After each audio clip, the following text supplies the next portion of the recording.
Hi Taurus, ano nga bang regalo, sorpresa o balita ang matatanggap mo ngayong bagong taon agad? Bilang live pa rin po tayo sa ating YT, napunta na sa bagong taon, pero ngayong Pasko, darating na Pasko, December 2023. Okay, sa ilang pumapasok po sa live, salamat po, pero diretso muna tayo dito para sa mga Taurus. Okay, kuha tayo ng ilang messages para sa inyo. We'll be straightforward sa ating reading ngayon. Ano nga bang regalo, balita, sorpresa ang matatanggap ng mga Taurus this December? Kapaskuhan 2023. Taurus, anong maiwan natin para sa kanila? Message. Taurus, hello kay Miss Chris Siervo from Italy. Salamat Miss Chris. Kay Miss Melanie Milang from Kuwait. Thank you po. Sa pagdaan, ayan, may bumagsak na. Ngayon po ay nagbabasa tayo para sa mga Taurus. Tuloy-tuloy lang po tayo. Ayan. So, medyo marami. Maraming regalo to. So, okay. Planet Mercury and the Sun.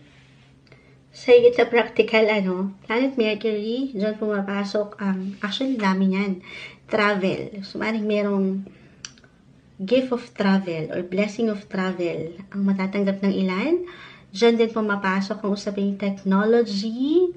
So, maaaring meron kayong something matanggap na appliances or mobile devices, bagong cellphone ba ito, bagong laptop, na sana advance yung makuha kasi ito si Planet Mercury will be retrograde this month.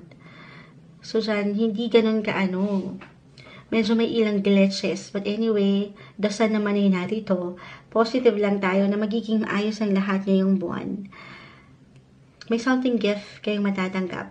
Na may kaugnayan dito sa aking unang na-mention. Okay, the Sun and the Planet Mercury. So, meron kayong dyan pa lang, parang I feel na merong mabulaklak. Positive balita na patingin parating sa inyo kasi Mercury is also the planet of communication. So, ito. Ang umangat pa rito ay ang sign ng Aquarius and Scorpio. Regardless of the sign, guys, Pero, bali yung energy ng Aquarius ito na sobrang nakarelate sa na-mention kong technology. Kasi, Aquarius is the planet of electric. Ayan. Anything na may parang modern,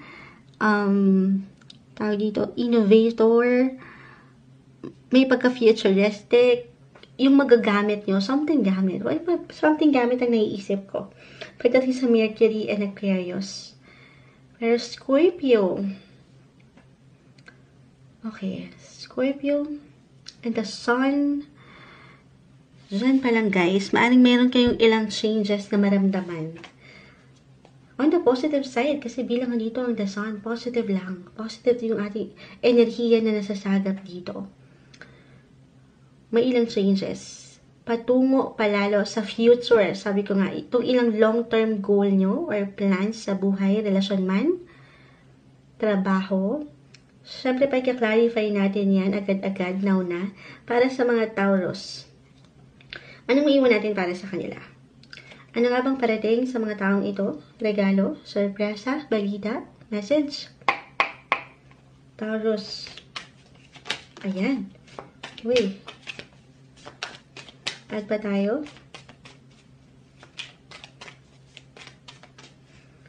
Taurus.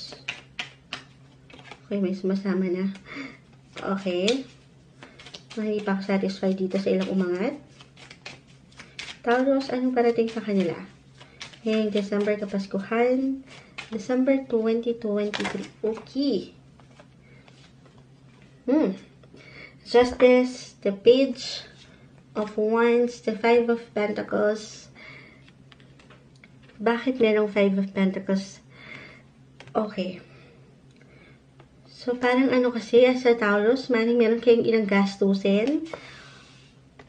Of course, ito na. Month of giving and sharing. Bilang mga Taurus, very generous kayong mapagbigay kayo. So, may ilang kayong ilalabas.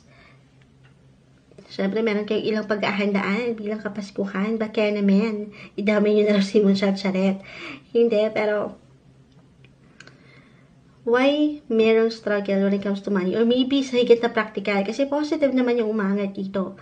Na huwag kayo magpadalos-dalos sa paggasta. Especially that this month trends, as I've mentioned, itong si Mercury, the planet of communication, transportation, ano yan will be in retrograde. Meaning to say, may ilang delays, glitches, may kabagalan na may kaugnayan sa pera.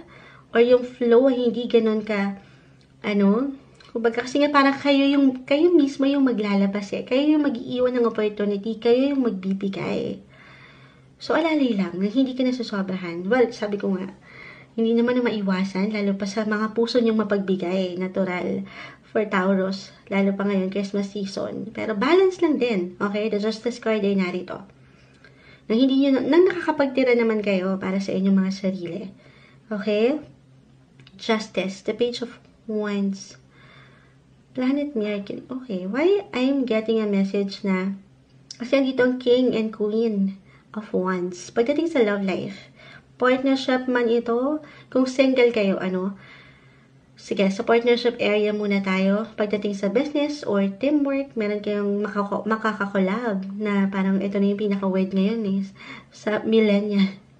Ito yung usong-uso ngayong collaboration. May teamwork, may something ganap dyan na pwedeng offer. Ito yung balita or pwede nyong matanggap na regalo. This Kapaskuhan, Taurus, partnership. Mapa-business man ito or offer, proyekto. Magandang posibilidad kung saan ay ang liwanag lang. May pagkaklaro. Kahit pa, andito si Mercury, mangingibabaw yung enerhiya sa inyo na matugunan anuman pwedeng ihain sa inyo ng mundo this month. Okay, if in a relationship na kayo, couples, attached, at andito na kayo sa point na parang ang dami nyo na rin namang pinagdaanan na hirap, maaaring dyan mag-reflect yun, na, ito na, the Page of Wands, Justice. Baka ito yung umaangat with the Scorpio energy, umangat dito. Nasa na yun? Andito siya. Oo. Pero, at itong anong na-mention ko guys, na future, may ilang long-term plans. So, maaaring meron na kayong mapagdesisyonan na major moves, decision, ngayong December. Lalagay na kayo sa isang pangarap, isang bubong, magsasama na, or talagang meron kayong matatanggap na offer. Sabi ko nga po, kung single maning ito ay business offer, or business proposal, or if this is about your relationship, ito na, maaaring merong love or marriage proposal for some of you. Okay? Okay. Parang diretsahan yun munsyada. Pero ito yung umangat dito. Just only take what resonate po. Tayo ay general reading. Iba-iba pa rin tayo ng sitwasyon, posisyon, kahit pa pare-pareho kayo ng sign. Pero buong buo dito yung enerhiya. Okay? Ang ganda. Magsasaya lang. Ayan. Merong ilang event. Pwede kayong atinan na napaka-normal, Moonchild. Merong ilang party invites ngayong December. Kahit pa, parang limitless pa rin. Ang dami yung inaalala. Pera, pamilya, relasyon, trabaho. Ayan. Hindi maiwasan. Andito yung stress. Pero mapangahawakan. Uulitin ko. Andito yung energy. Na napakaganda. Physically, mentally, magiging buo kayo kahit pa merong ilang glitches kayong maramdaman. Magiging masaya. Or maybe isang message na paangatin yung happiness, yung spiritual meaning ng Pasko or Kapaskuhan. Ito talaga kahit pa, minsan nga sabi ko nga sa Taurus, kayo, kahit wala na kayo, o hindi muna kayo, unahin nyo muna yung balance sa ilang tao sa inyong paligid. Kahit kayo na mismo ay mahirapan. Pero para sa kanila, ay gagawin nyo ang lahat. So, mas umangat din yung selfless act, yung love, na pwede nyo ibigay sa inyong mga mahal sa buhay. Ngayong December 2023, Taurus.